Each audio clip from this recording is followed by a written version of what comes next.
Ladies and gentlemen, boys and girls, welcome back to another episode of LFGM. Let's fucking go Mets. It is our last episode um, before the regular season starts. Today is March 31st. It is the eve of opening day. It's 6:40 right now, 6:40 p.m., not a.m. Matt, how are you? How you doing? You ready to go? Yeah, I'm doing all right. I'm pumped for tomorrow. I'm excited. It is a little bit weird that it's a 7:09 start. I I know. think it said 7:09, and Opening night. it's weird how they do that. I feel like I do this every time with you. I go off on a tangent in the beginning, but Well, they do that. we're Yeah, stuck with ESPN tomorrow, right? yeah. So we are. I know. I actually was selfishly hoping it was a 1:10 start, so I could just, It'll be nice. we don't got anything going on. We could just sit in the middle of the day and watch a game and I am going to watch have the rest of the baseball. night. Very excited. But 7:09 is weird too. It's like we always talk about the playoff start times and stuff that have the weird and odd times, like not 7:10 or whatever. But no, I'm ready to go. I actually did. I bummed myself out. I guess I don't know if that's the right word. Like uh, right before hopping on here, I was on Mets Twitter, and we have the 20-year anniversary. Today is the 20-year anniversary of the death of Brian Cole. Do you know Oh who that man, is? yeah, I remember Brian Cole. He was supposed to be with like Reyes and Wright in them. Yeah, Wow. yeah. So Wow. I felt like a little bit of a jerk because I haven't heard of that name in a long, long time. You know what I mean? It like slips you. And Yeah. then I found a sick article that I encourage every Mets fan to read. I'm only a couple paragraphs in because I had to hop on here, but it's on Sports Illustrated, and it was released in 2012, like about 12 years after his death. And it is an awesome article. And I'm only a couple paragraphs in, but you got guys like Albert Pujols, CC Sabathia, Heath Bell, all talking about how he was He was so supposed to be insanely great. good. He Yeah. was so insanely good. He was drafted in the 18th round just because he was so small, but his numbers are insane. He won like Mets Player of the Year in 2000. When you're talking about like guys in our minor leagues at that time, Yep. like that was Wright and Reyes, and he won that award. He had like his numbers are crazy for the minor leagues between single A and double A. I think it was like career average of 306, 42 home runs, Wow. 90 doubles, 193 RBIs, and 135 stolen bases Really from that. sad, man. I hate when that's a shit ton of stolen bases. Holy shit. Dude, When that's from 1998 to 2000. that's Jesus. It's sad to think about, like what could have been in situations like that. It's tough, man. It's tough. Sad. And He the got Mets into fans like a car accident, and I know. I know. that's his family did win a ton of money from Ford, but that's no you know consolation prize really for what really happened. But it's sad. It's like reading this article. It's insane. Like CC Sabathia said he was pumping 97, 98 with a 93 mile an hour slider, and Cole is just hitting it off the wall on him. Unreal. And Heath Bell, My type of player too. You know that, right? It's my type of player right there. yeah, he's a small, speedy outfielder with a ton of power. Um, and he was like 5'9", and he was just, they said he would just steal home all the time. Heath Bell said like he like collects bats or collected bats from like some of the greatest players, and he's like, I got his bat because I was like, Heath Bell told him, hey, you're going to be $100 million player in the big leagues. Crazy. It's crazy. Nuts. Well, But all right. So yours was like a little bit of a damper. Your surprise a little damper. Mine's that was more so like in memoriam, though. I think it's good to it's bring sad up. to think of like what could have been in situations like that. Not even. It's just like, dude, you got to remember still the greatness of what he did, not even what could have been, just of what he did, how good he was. Like they're stories. You got to read the article, and any Mets fan should read the article. Like 15 years old was like facing guys during the 94 strike season was like taking him yard. That's crazy. It's nuts. And he was like 5'4" at 15. It's unreal. What a talent. What a talent. Yeah. All right, here's my surprise. I haven't told Matt this. I spent maybe 10 minutes, maybe probably less, like 5 minutes. I wrote a Mets poem for opening day. Oh, God. This is how we're going to transition? Are you ready? No. This is good, by the way. This has a chance to go viral. So what kind of poem is it? Oh, you'll see. 'Twas the night before Mets opening day, when all through SNY, not a creature was stirring, not even Andy Martino. The black jerseys were hung by Nike, they'll be clean, with hopes that Uncle Steve brings a championship to Queens. The seams on the baseball were nestled back in, while visions of Dom bombs danced through my head. Lindor with his blue hair tucked in his cap, turning double plays with McNeil, that's a fact. When DeGrom's on the hump, there's always such clatter. Pete, Mike, McCann, and JD winning games, making Nimmo smile from frame to frame. It's a long season from April to October. Buckle up, because Edwin Diaz is our closer. I like that last line. With all that said, just remember the goal is for the boys and queens to become kings come November. A poem by Cole. That's absurd. I mean, the fact that you just sit there with your – I mean, do you have like a little – like one of those felt tip pens or a quill pen that you wrote that with? Right here, people. That's where the magic happens. Jesus. It's good. It's good. I feel good. I mean, it's a poem. I'll give you that. A new big calling. Poems are, I mean, would you read poems in school and be like, this is so stupid? It doesn't make sense to me. Yeah. Or it's just like, I could do this. Yeah, like a haiku. Maybe next time I'll write a Mets haiku. Haikus don't even have to rhyme, do they? No. That's haiku. That's beyond my understanding of it. All right, back to business. Here we go. We had a lot happen this week, but it felt like nothing really happened at all. So I'm going to start with, I think, what is, actual news. And that was the Mets surprisingly released Mike Montgomery. We were talking last week. We had expectations for our bullpen, and we thought maybe Gesellman would start in AAA. I thought for sure Montgomery was going to make the team. And it looks like they're going to, go the other way. And it looks like Gesellman's going to be on the opening day roster. And Mike Montgomery gets released. And, we were talking about this a little bit off the air, but I still think there's a chance that they bring Montgomery back and sign him to a minor league option. Who knows at this point? But Mike Montgomery officially released from the New York Mets.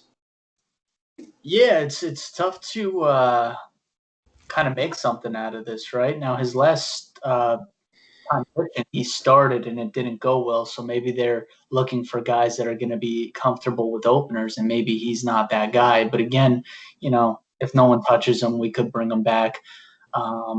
Right.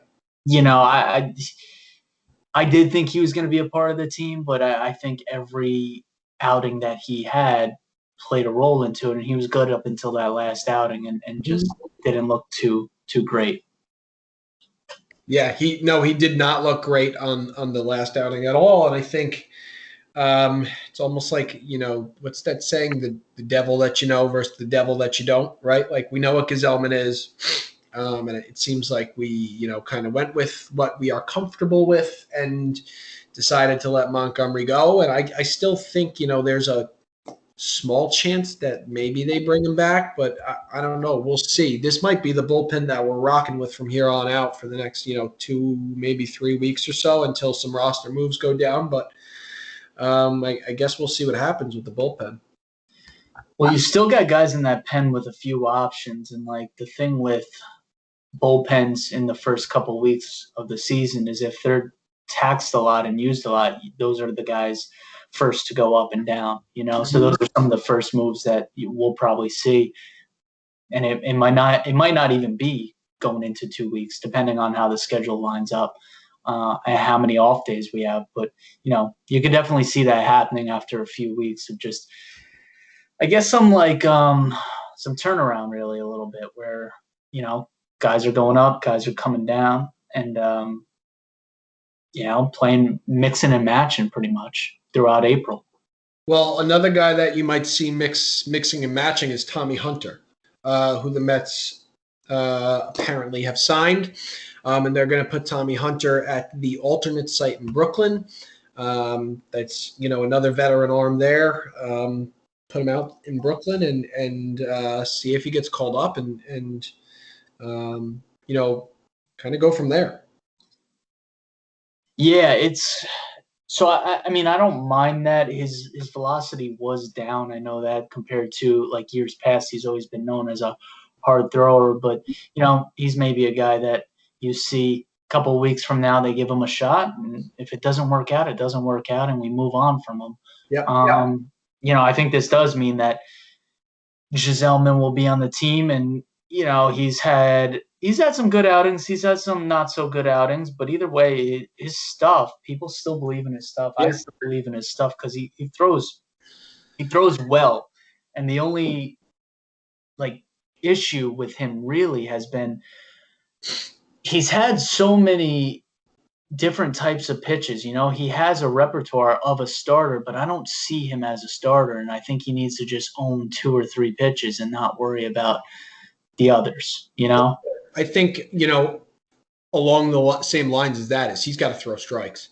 There's too many times where he comes into a game and he's just, the catcher's glove is all over the place. And that's the number one thing that I look for when a pitcher first comes into the game is location, location, location. There's too many times, where he's thrown 5 pitches and I'm looking at the TV or I'm like, get him out.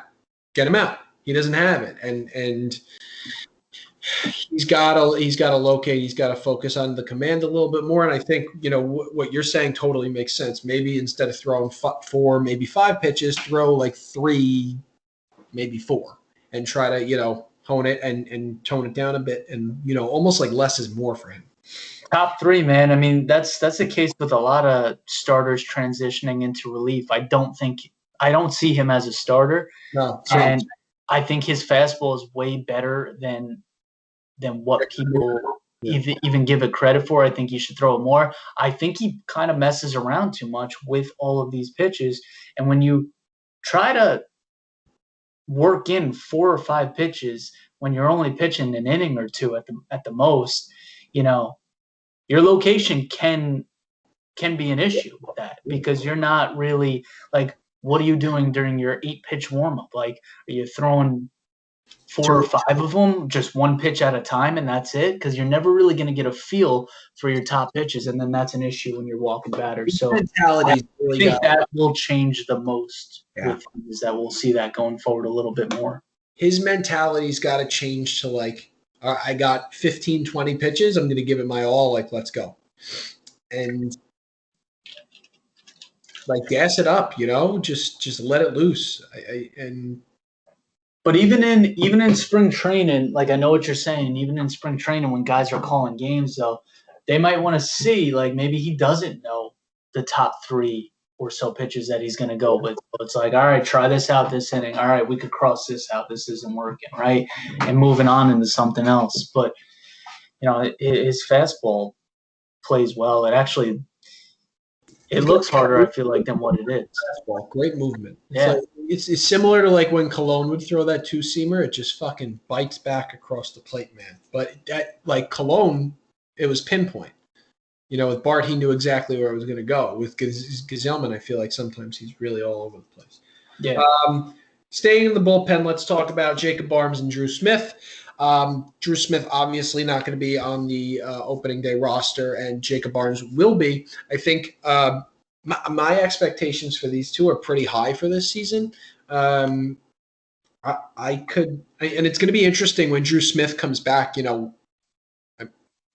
Who's leaving the bullpen at that point? Because I feel like he is, primed and ready to go. And I feel like, um, barring any injuries, it's going to be a slugfest in that bullpen, especially when Lugo comes back too. It's going to be a slugfest in that bullpen. They might be a little shorthanded earlier on in the season, but later on in the season, I feel like things are. It's almost going to be like trading for Seth Lugo at the trade deadline. Yeah, and I think with both of those guys, the most important thing is let them work themselves into shape. We're not, and this might change quickly if the bullpen starts shitting the bed early on. But I don't really see that happening. But we're not going to need Drew Smith for a while, to be honest. We're not. So you have a shoulder issue, work it out, make sure you're good. And I expect to see him later as opposed to sooner. I really do. Seth, we kind of know the time frame where he's going to come. That's kind of like set in stone, and we got some time where, probably a month or so before we even see or hear of him at all. Yeah, so it'll be interesting, really, if Betances doesn't get outs. Then he's going to be the first one that's probably going to go. If he gets outs, I'm feeling pretty confident with the rest for the most part. So where do you start with him at the beginning of the year? He's got to be on mop-up duty, no? Yeah, I mean, so it seems like Familia's ahead of him, right? So even then, Familia is what, maybe our sixth, seventh inning guy? Fifth, sixth. Even now, who's eighth? Trevor May. Yeah. So yeah, maybe he's even mop up duty pretty much. And Familia's probably right there with him at that point. I mean, 18 billion in mop up duty. Yeah, I know. It's insane, but that's probably what's going to have to happen. And if any of those guys put up poor performances within the first month, probably see some changes. Two guys that I have, the utmost confidence in right now. I can't believe I'm even saying this, but it would be Miguel Castro and Jacob Barnes. I think are due for. They're going to have really good seasons, and I've talked about Miguel Castro with you numerous times. But Jacob Barnes, I was watching his stuff the other day. Kid can throw, man. He's got really good stuff. Granted, it's spring training, so we'll see. What happens in real games when they actually count. But I think those two are going to have a pretty good year, and it just goes to show you that you never know with a bullpen. You never know. You can't be trading for closers or signing these guys to mega relief pitcher contracts. You just don't know. You don't know. That's why, you're 100% right with that. That's why, dude, when you start the playoffs and when you're in the playoffs in October, and then you look at these teams, and the teams in there have usually top 10 bullpens that are making it. That's no coincidence, and it's always it's a combination of man, these GMs are genius, and they got pretty lucky because that guy had a 5.5 ERA last year. And now he's lights out. It's the hardest thing to do is to build a good team. No one knows. His name's slipping my head right now, but when we traded for Jake Marisnick, the guy we traded for Jake Marisnick, he had a 5 ERA with us. He goes down to Houston, and last year he had a 2.2 ERA. It was stupid. But it's he was really good for that. You fall into that. Drew Smith was the Lucas Duda trade. Drew Smith had a pretty good year this year for Lucas Duda. Imagine if Drew Smith was still with the Rays, who are, were in the World Series last year, right? I don't know.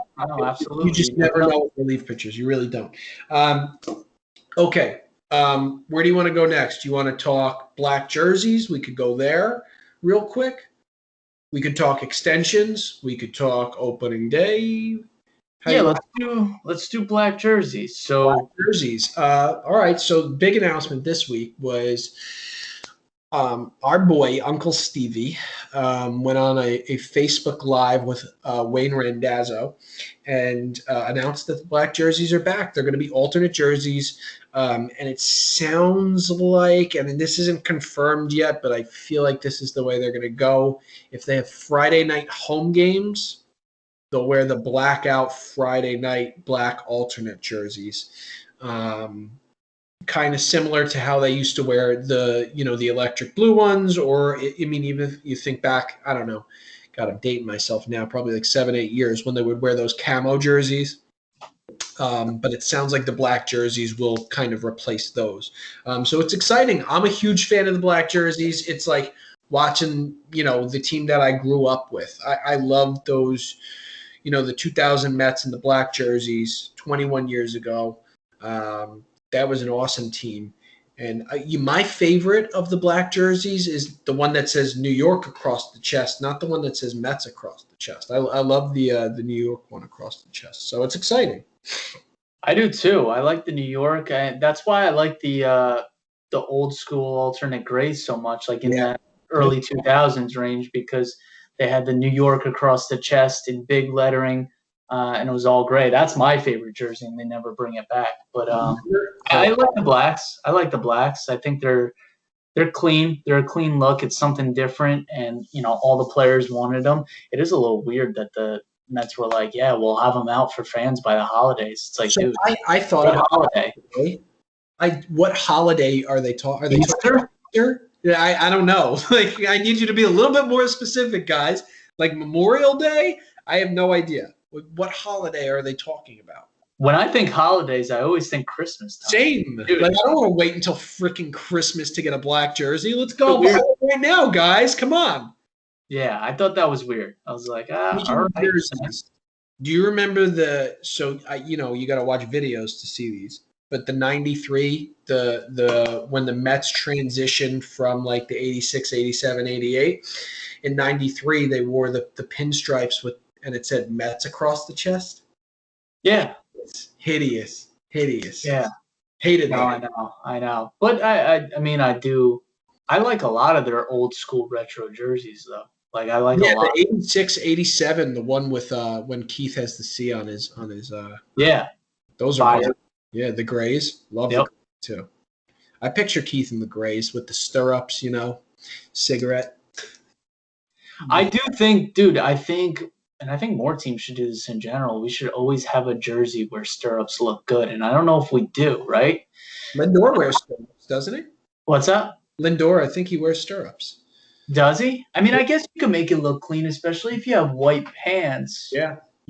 Well, the Mets work those city skyline socks that they've been pushing the last few years. Yeah, no, so just do regular shit. You don't need a. I'm a fan of the stirrups look. I'm a fan of the stirrups. Yeah.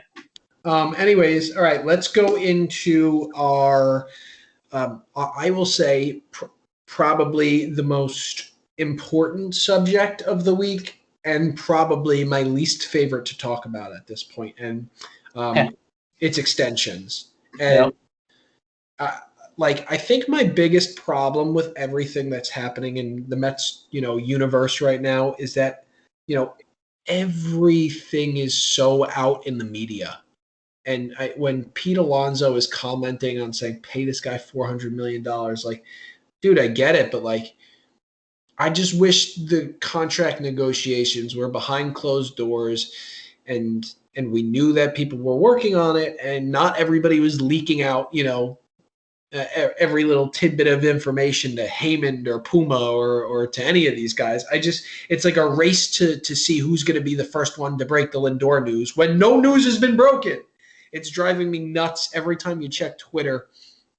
It's another, update of no update. And it's just like, guys, like enough. So where we stand with Lindor, it seems as if the Mets have offered 10 years, $325. He would like 12 years, $385. If anything, here's the way I'll play it off, is that you know what the guy wants at this point, and you'll be able to see what his value is firsthand in person 162 games this year. And then you go into the offseason where there's 4 more other all-star caliber shortstops. If there's no extension, signed in the next, we'll call it 12 hours here, and you go from there. It's not like the Mets aren't trying here. They offered $325 million. So To me, this feels like Lindor was only going to sign for an absurd amount of money, and he wants to test free agency. But at the same time, that doesn't mean he's going away. It just means he wants to hear pitches from other teams, and he wants to try out for the year and see how it goes. And then, he wants, to see what else is out there too. And I can't blame the guy for that at the same time. I just went on a bit of a rant. Matt, extension talk is yours. Yeah, I mean, I know what you mean, where it just gets a little old hearing all this stuff. But I mean, there's one thing to kind of take into account with all this. Like the Grom extension went to the very end. I think the right one did too. So it's like, yeah, we got some time. I don't know if I have much hope in seeing an extension get done within this time frame, but there is still some time. We heard a ton about Lindor non-news pretty much that was just like you said, annoying to the point where it's like, all right, tell us when something happens. But then we didn't hear anything about like Conforto or Noah. So it's weird. So it's like, I don't think they were ever close on Noah and Conforto.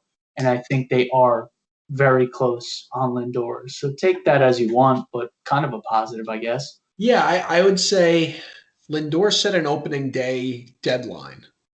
Uh, Neither Conforto or Syndergaard, set that deadline. So It's kind of a unwritten deadline, though. It's for sure. not for Noah because his opening day is what, in June or July. But I think the purpose of that, I know the purpose of that is really to, you don't want to be dealing with this while you're playing 6 days a week. So Noah, I guess maybe we do have some time, but I can't help the guy for wanting to bet on himself. He's throwing 97 already. Now that he sees that he's got that stuff, I see him going into free agency. So, which I can't blame him for. And then with Conforto, he kind of did say, like, I don't want to deal with this during the season. So I don't think they're just going to, like, start picking up talks in the next couple of weeks with Boris. No, I totally agree. I think they were just so separated on what they wanted from what I've been hearing. Yeah, so I think the Mets from day one were pretty, upfront with Conforto's and Noah's agents, and basically said, like Lindor, it has to be the first chip that has to fall. If they get a sense of where things could go here in the next 12 hours, and even if Lindor's gone, that doesn't mean we're not going to have an all-star shortstop next year too, right? Like there's still 4 other guys. Obviously, we traded for. I don't want to think about that. Right. I'm just saying, the possibilities out there still. I don't want to think about it. With Conforto, if any of the 3 are going to walk, it's probably going to be Noah. I don't think they let Conforto get away. Unfortunately, Noah's right now, you would call him like damaged goods. I like you said, you can't blame the guy for betting on himself. He's throwing 97 right now. He's ahead. That ain't damaged goods. No, I agree. I think he'll bet on himself, and he's going to have a pretty damn good year. And I think he's going to get, someone will throw some crazy money at him in free agency, and I don't know if they'll want to, match that, but we'll see. Dude, if he does good this year, Noah Syndergaard should 100% remain a Met. If Conforto does what he needs to do, there's 100% chance he should be coming back. And same thing with Lindor. There's no reason. You got 3 guys here, and Lindor is easily going to command the most, and you'll see based on what kind of season Conforto has, what he commands. And then Noah, I don't see any reason why all 3 can't get done, but you also have to see these pretty much 2 of the guys, like, see their seasons and then compare them to other free agents. And, Noah isn't up against many other starting pitchers either. And that's still going to be a need for us next year. So I don't see any reason. I'm not going to worry about it. I'm going to enjoy the games this year. And, if they do good, I expect them all in a Mets uniform. That's the next point I was going to make too. If Steve Cohen sits there and he sees what he's got, don't tell me this guy's not going to open up the wallet and open up the bank and bring the same team back. If this team performs and this team does really, really well, like we think they can and like we think they should, there's nothing in me that says Steve Cohen's not going to open up the bank and get it done. I think the only thing is, I would say, Noah, there's not a lot of other starting pitching competition next year. The other one that I'm going to say, uh, this one could hurt. And this is me thinking, way down the line. So I don't know why we're doing this, to be honest. I know, but I'm just thinking with We got a game tomorrow. With Don't even say it, dude. I don't want to hear it. Yeah, well, I'm gonna say it, and then It's stupid. Yeah, he's gonna go to the Yankees. Who needs to hear about that in April? It's not out of the realm of possibility. Dude, who needs to hear about that in April? That's the all-time dumbest thing. Not out of the realm of possibilities. It's not. Say it in November. What's the difference between now and November? Because I have no care in the world. We got games to play. I got games to play. I am excited. That was insane to say as a Mets fan. It's not. Sorry for being a realist. That's insane to say, dude. That's crazy talk. You also said it. I didn't say it. You took the. Yeah, I knew what you were saying because your head was going to explode. I knew it. I was like, don't say it. I didn't want you to say it to be that guy, but you had to. Is it not possible? It's possible. It's impossible. Well, I don't think Steve Cohen would let it happen. So there's that. But if they do well, they will all be a Met. They will all be Mets. You are this optimistic Mets fan that I know. It's literally that simple, though. We didn't go to the salary cap either, right? There's no salary cap. There's no reason to not do it. I agree. Yeah, this is what I'm saying is that we're not going over the luxury tax this year. People want to bitch about that. Well, there's a reason for that. Now maybe we can because we'll have Cano's contract as well. We'll go over the luxury tax next year, and then we won't have Cano's contract 2 years from now, and we'll be back. So we'll just donate him back to Seattle. No, I'm saying we have him for one more year, and that's it. All right. Let's get into opening day. Breaking news here in the last hour is that a Washington Nationals player has tested positive for COVID.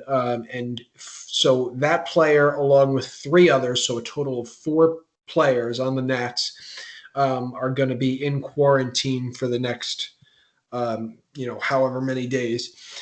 So they're down 4 players. They're going to have to call up 4 players from their taxi squad. We don't know the names of these players yet.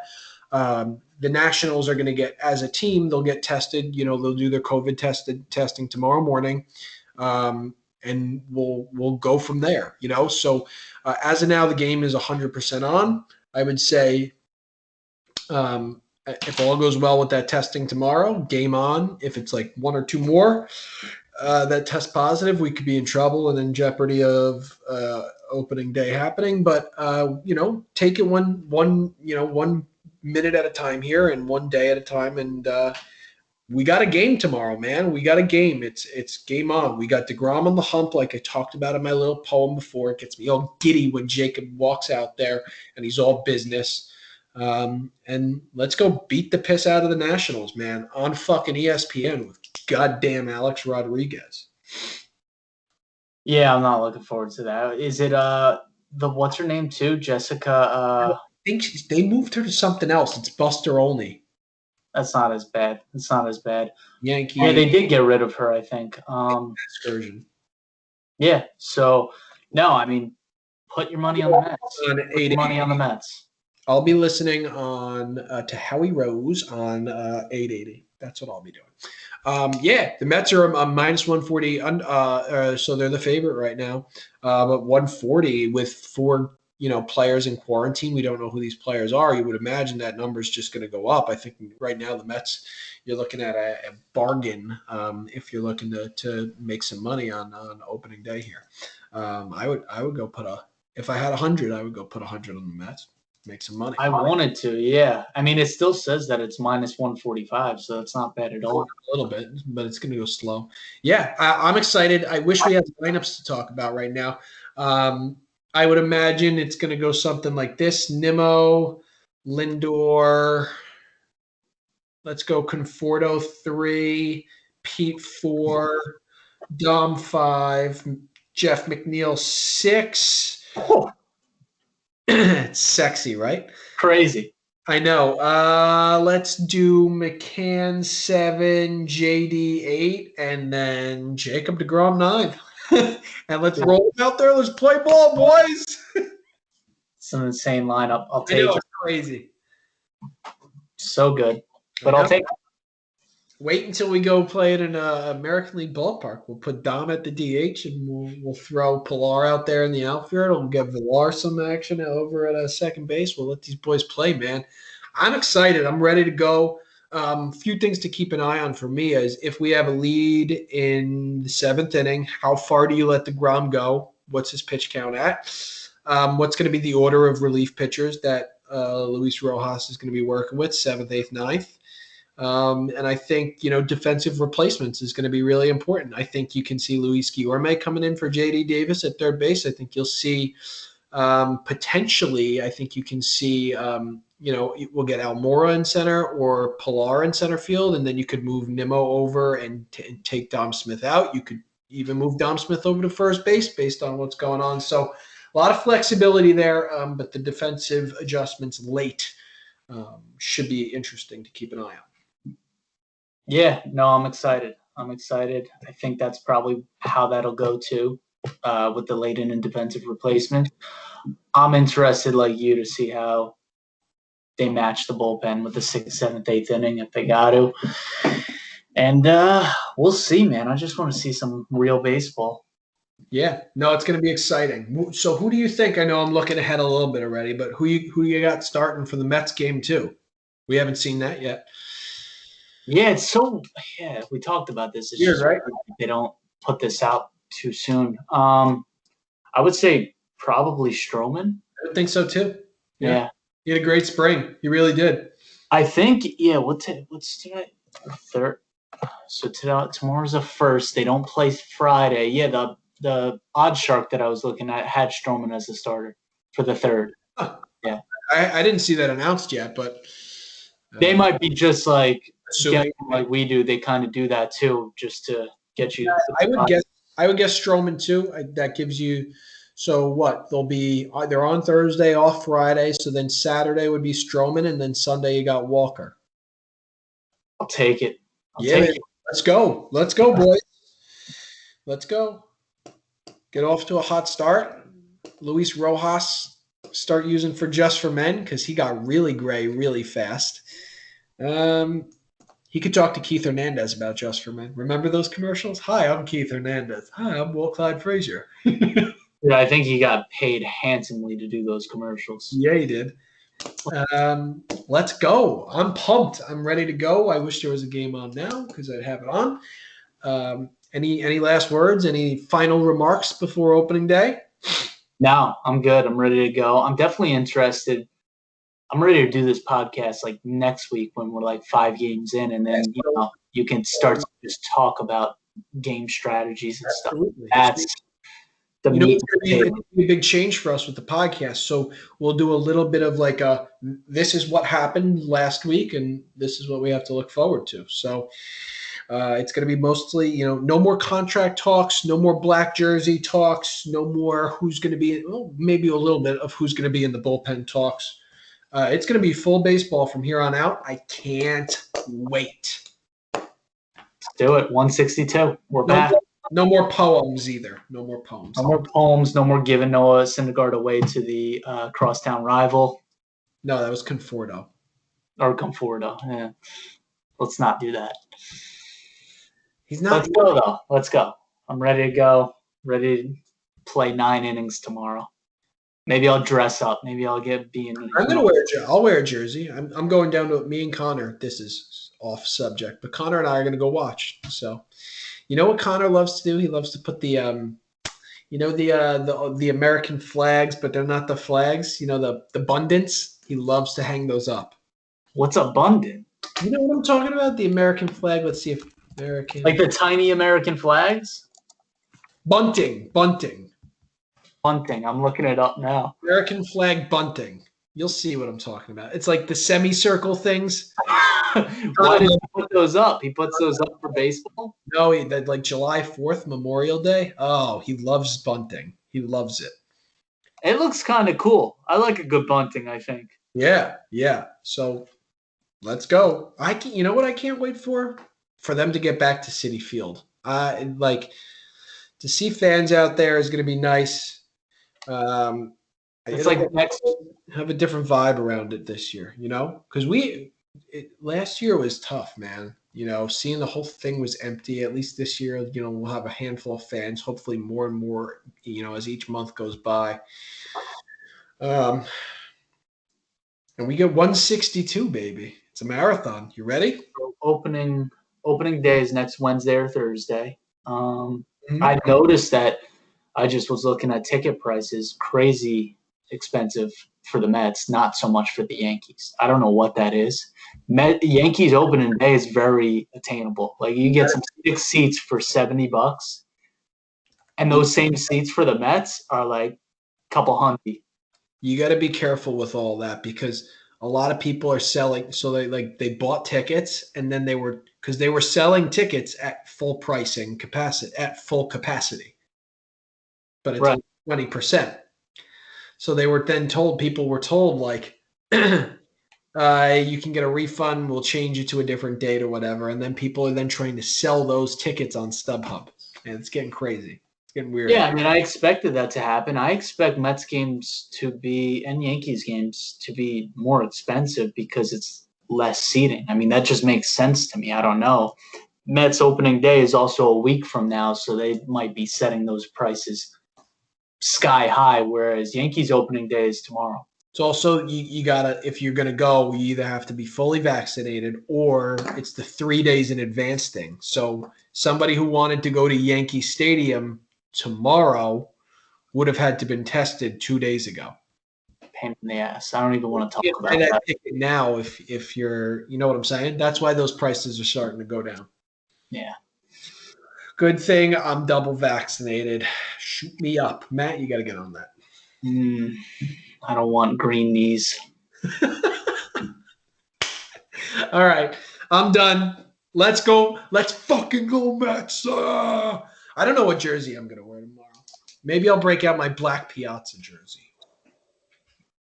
Just say your haiku to everyone. Excuse you. I'm gonna take a screenshot and I'm gonna post it on Twitter. You can follow me at charcoal19, and it's gonna go viral. I'm gonna do it right now. Don't do that. Uh, Don't do that. I'm gonna do it. I'm done. Goodbye.